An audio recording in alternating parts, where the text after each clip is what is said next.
Hello, everyone. Welcome to Durrett's Take. I'm sorry I did not make a podcast last week. I'm going over my NFL predictions. I was busy with family with the holidays and all that. But I wanted to go over my predictions for this week since it is the final week of the NFL regular season. So let's get started. We got the two Saturday games. We got the Panthers versus the Buccaneers, who are 3-point favorites. This is an important game to kick off the final week. If Carolina wins, they make the playoffs for the first time since Cam Newton was their quarterback back in 2017. So almost at 8 years. That's a long time. If Tampa wins and the Falcons lose, then they make the playoffs and win division for the fifth season in a row. It's crazy Tampa's even in this position since they lost 4 games in a row and 8 of their last 10 games. Now, most of the losses were close, but I just don't like the momentum Tampa Bay has right now. Therefore, I think Carolina on the road goes and finds a way to get the win. I have Carolina winning 20-19. Next, you get the Seahawks, are 1.5 point favorites versus the 49ers. This is for all the marbles. The winner of this game gets the 1 seed in the NFC.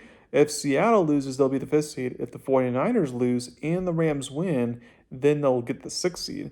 This will be a fun game to watch. The 49ers have overcome a lot of injuries and have been on a roll offensively over the last month.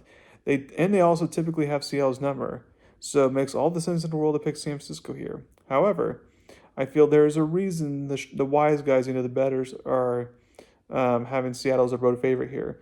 One, Seattle performs way better on the road this year than at home. Don't ask me why. That's just the case. And then number two, there's still some injury concerns. The 49ers, as I mentioned earlier, Trent Williams, their star left tackle, is banged up. We'll see if can be able to go now, because if not, then that's a big loss. And then George Kittle, we'll see if he was out last week. We'll see if he'll be able to go again. Therefore, even though Sam Darnold was actually in the same exact situation last year with Minnesota and choked, I think he gets the win to have Seattle be the 1 seed. I have Seattle win 23-20. Then on Sunday, you got the Colts versus the Texans, or 10.5 point favorites.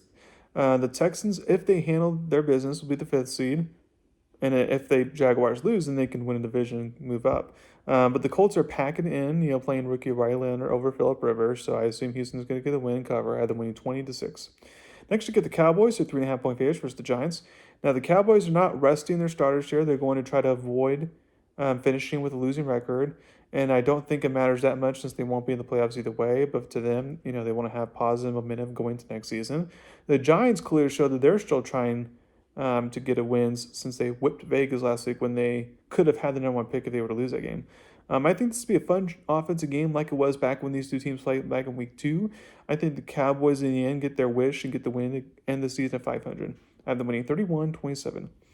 Next, you get the Browns versus the Bengals, for 7.5 point favorites. Ever since the Bengals got knocked out of playoff contention against Baltimore, where they had that complete no-show, they've been kicking teams. Now, of course, Miami and Arizona aren't good opponents, but they're still playing really well. Now, the Browns typically play the Bengals well and have been known to pull off some upsets. Look no further last week in Green Bay early in the year. However, I think the Bengals take care of business here and get the win to finish on a 3-game winning streak, either winning 31-16. Next, you get the Saints versus the Falcons, or 3.5 point favorites. This is a hard game to predict. Atlanta has won 3 games in a row, and the offense has scored 26 plus in all 3 games. The Saints have won 4 in a row, and Tyler Shuck, so far, is looking like the best quarterback from last season's draft class.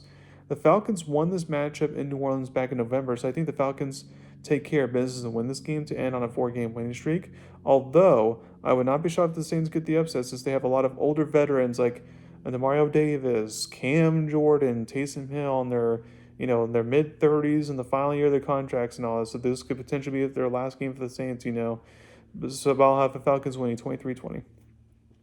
Next, you get the Packers versus the Vikings, for 7.5 point favorites. The Packers are the 7th seed regardless in this game, so I assume they're going to rest players, which includes quarterback Joe Love, and they may even rest their backup quarterback Malik Willis, who got dinged up in their last game. And if Packers are starting their third-string quarterback, they have no shot. Now, for the Vikings, we'll see if they allow J.J. McCarthy to play this game or just sit him out. But I think it's going to be, I assume the backup's going to play for the Vikings, and so means it's going to be a very low-scoring game. I'll have Minnesota win, either winning 10-9. Next, we get the Titans versus the Jaguars, who are 13.5 point favorites. If the Broncos and Patriots both lose their games, then the Jaguars can move to the 1 seed. But for them, this is more important about just, winning this game so they secure winning division and have a home playoff game in the first round. I don't think they're going to mess around this game. Now, the Titans have been playing better as of late, so maybe the Titans have back to recover. Maybe we'll see, but I have Jacksonville winning 28-13. Next, you got the Cardinals versus the Rams for 7.5 point favorites. Sean McVay says, regardless of what the 49ers, what happens with the 49ers, he wants his starters playing. So I don't blame him for saying that, since the Rams were very hot and cold in their last game, and he wants the offense to have momentum going into the playoffs. I assume the offense will play very well, and the backups will come and finish the job after winning 38-17. Next, you get the Chargers versus the Broncos, who are 12.5 point favorites. Despite the Chargers needing to win this game if they wanted to avoid being the 7th seed, Coach Harbaugh says, hey, we're resting Justin Herbert. So Trey Lance is starting. The Broncos have to win this game to remain the 1 seed, so therefore this game should be a blowout, but the problem is the Broncos don't blow out teams usually. Therefore, I won't be shocked if the Chargers keep close, but the Broncos should win after win 24-10. Next, you get the Chiefs, who are 5.5 point favorites versus the Raiders. I don't think the Raiders are going to blow their chance to have the number 1 pick in the upcoming draft here, so they're going to lose the game. But now, since the Chiefs are on the third-string quarterback and their offense is awful, again, this is going to be a low-scoring type of game. I think something happens for Travis Kelce, which this could potentially be the last game of his career, and therefore he makes maybe a key play for the Chiefs that gets them the win, and he can ride off to the sunset. I have Chiefs winning 17-13, and even then that may be high scoring. Dolphins versus Patriots for 10.5 point favorites. The Patriots may be down some key weapons in this game, so they'll need to run the ball well to avoid the upset. I think they do. Miami's offense in cold weather, no go for me, so I have Patriots winning 28-16. Next, look at the Commanders versus the Eagles, who are 4.5 point favorites. So Eagles head coach Nick Sirianni said he'll rest a lot of starters this game. Although there was a controversial, there was a 2-point conversion that was controversial in their last game that resulted in the big scuffle fight. So Washington head coach Dan Quinn says, hey, if that's how they want to play, we're gonna see it in a couple weeks. Well, now that time's here, so maybe the Commanders just give it to them basically. Especially since the Eagles are resting starters and all that, and they win the game. But I think the Eagles, even with the backups, somehow find a way to win the game, and they win 24-19. Next, you get the Jets versus the Bills, who are 7-point favorites. I know the Bills' offense looked horrible last week. However, if they struggle against an awful Jets defense, then the red flags can be major heading to the postseason. Bills quarterback Josh Allen, in my opinion, they should rest in this game because he's clearly not 100%. And other players. Just accept the 7th seed if they lose this game. They're in the playoffs no matter what. Just rest Allen a minute.